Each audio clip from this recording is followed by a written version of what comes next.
of the broadcast stations in your area. Equipment that can quickly warn you during emergencies is being tested. If this had been an actual emergency, such as a tornado or flash flood or a civil emergency warning, official This is a coordinated monthly test of the broadcast stations of your area. Equipment that can quickly warn you during emergencies is being tested. If this had been an actual emergency, such as a tornado or flash flood or a civil emergency warning, official messages would have followed the alert tone. This concludes this This is a coordinated monthly test of the broadcast stations of your area. Equipment that can quickly warn you during emergencies is being tested. Any amount at any time. I mean, talk about amazing. Learn more. Or a civil emergency warning, official messages would have followed the alert tone. This concludes this test of the emergency alert system.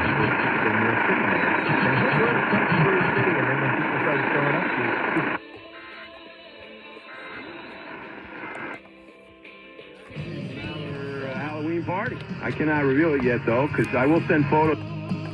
Computer. Play KISS. This week because I got KISS from Tuna. Stop.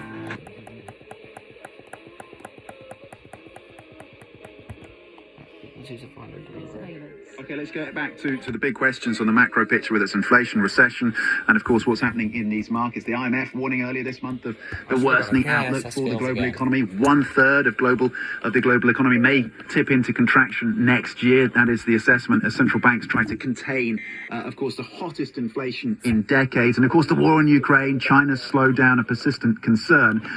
For analysis and views now, let's bring in David Hunt, President and Chief Executive of PGIM. It's the investment management business of Prudential Financial, with no less than $1.3 billion of assets under management. A real pleasure, David, to have you in the studio. What is the sentiment out there? How are you viewing the challenges facing this global economy? Well, it's truly a fascinating and unprecedented time. But one of the things that I think is really worth noting is just how different it is around the world. So PGIM operates in about 20 countries, and we invest in about 80 countries around the world. And while the story here is very much around inflation and potential for recession, that's really not true everywhere. I don't know why KISS typically goes so late. There's actually relatively little inflation, and there's a slowdown, but I don't think very many people are... Oh, damn, I missed an opportunity. In Japan, one of the largest economies in the world, we have no inflation to speak of, and actually kind of slow and steady GDP growth. The U.S. is quite different. We have high inflation, but on the other hand, we actually have an economy that is broad-based and actually in very good shape, I would say. And then here, you actually, and on the continent, you have oh my God, one of the inflation stations just tried to rickroll me. Energy prices and food, as you talked about previously, but actually either in or soon to be in, I would say, a recession.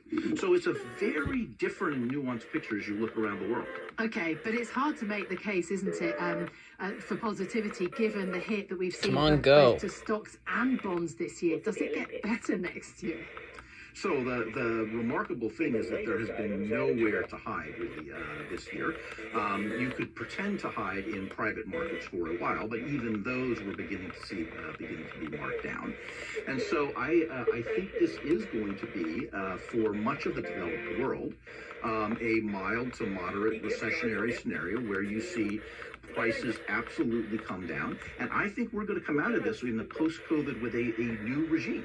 And that regime is okay, I guess all now we're higher doing is inflation, waiting for KISS. higher interest rates than we had before. And unfortunately, I think relatively low productivity and low growth in the real economy. They better fix the very different environment than They may not turn it on. I hope they do. Pre-COVID. But that's what our clients are starting to prepare for. So structurally higher inflation, higher rates, and then productivity remaining. I'm surprised they haven't gone yet. It's an issue that the UK has struggled with for years, decades, arguably. So where does that leave your clients out? Whether it's the retail investor or the institutional investor, how much cash is on the sidelines? They have to tell within the hour, so I hope they haven't actually gone yet. So on the institutional front, first we're seeing a real hard look at what higher inflation means for their portfolios. In particular, their exposure to energy and commodities more broadly. We're doing a lot of work with clients to make sure that they have actually the right level of exposure, because for the previous 15 years, I don't think they've toned yet. If they don't tone by 5, I'll go, and then I'll see if they tone. Examination of what does emerging markets mean? I mean, we have these indices, but who now thinks South Korea, China, and Argentina should be kind of in the same bucket? So a real Should have tested by now. They typically aren't this late. countries, what role do they play, which ones do they think will grow? And so much more to still that. Lows in the mid-40s. Wednesday, partly cloudy. A slight chance of showers in the morning. Highs in the upper 50s. Chance of rain 20%. Now here is the hazardous weather outlook for central Indiana for today and tonight. Sub-freezing temperatures as low as 28 degrees are expected this morning. Red flag warning this afternoon due to dry conditions and breezy winds. And now the extended outlook for the period Friday through Wednesday. Elevated fire conditions are possible again on Friday. Spotter information statement. Spotter activation is not anticipated. The 8 to 14 day outlook for Thursday, October 27th through Wednesday, November 2nd calls for both temperatures and precipitation to be near normal. Normal highs for the period are around 60 degrees, and I hope I normal didn't lows miss it, are but I around think I 40. may have. The normal precipitation With all the total for pressure the that I 7 got days earlier. is around 0.75 inches. This KISS typically doesn't test this At late. 4 a.m. at Indianapolis, it was clear. That's why I'm on the weather radar. The temperature was 30 degrees, with dew point 19, and the relative humidity 63%. The wind was southwest at 8 miles an hour, producing a wind chill of 22. Typically they're The about the same. barometric pressure was 29.95 inches and falling. Around central Indiana, it was clear, with a temperature of 34 at Anderson, 37 at Muncie, 33 at Eagle Creek Airport, and 31 at Shelbyville. Elsewhere Well, across the Indiana, series it with was Watkins clear, warnings with a and tests. temperature of 29 at Lafayette, 33 at Parrot, and 30 at Bloomington. It was partly cloudy, with a temperature of 33 at South Bend and 35 at Evansville. Actually, I In don't Fort know if 40 Wayne, relay. it was mostly cloudy, with a temperature of 34. Just outside Indiana, it was clear, with a temperature of 29 at Champaign, 34 at Dayton, 38 at St. Louis, and 33 at Cincinnati. At Louisville, it was partly cloudy, with a temperature of 39. It was mostly cloudy, with a temperature of 33. Once again, at Indianapolis, it was 30 degrees with clear skies. This is NOAA All Hazards Radio KEC 74 in Indianapolis. For you to frickin' tell.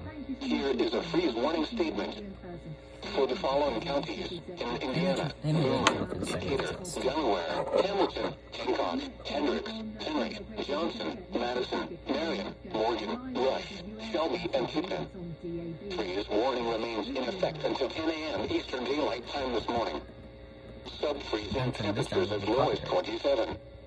The areas affected include portions of central, east central, north central, south central, southeast, southwest, and west central Indiana. Frequency?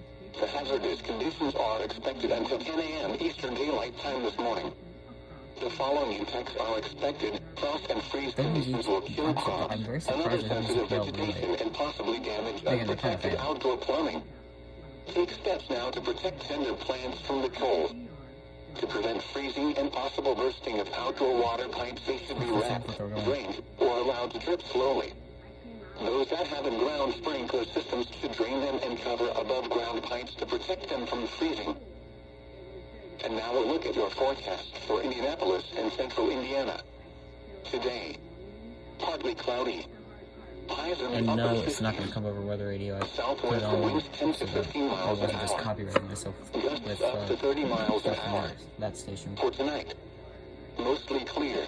Play Indiana Nevada's required cold, monthly lows test. around 40. Did you mean play the song Indiana Requirement Test? No.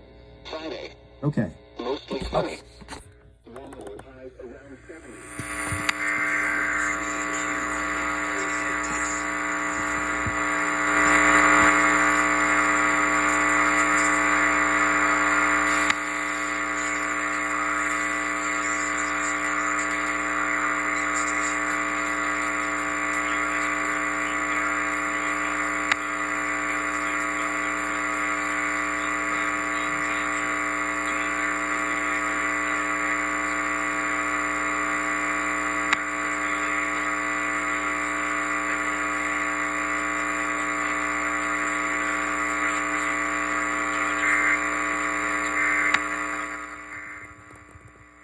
We hear from 2 more Fed officials about... So KISS continues to have issues. I swear, something's wrong with their index because it's so quiet that you can barely hear it.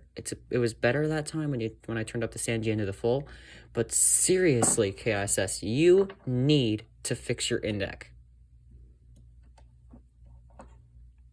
I'm serious. They need to fix their index. Something's clearly up with it. Because every time that KISS has tested over the last 6 months, they literally just haven't.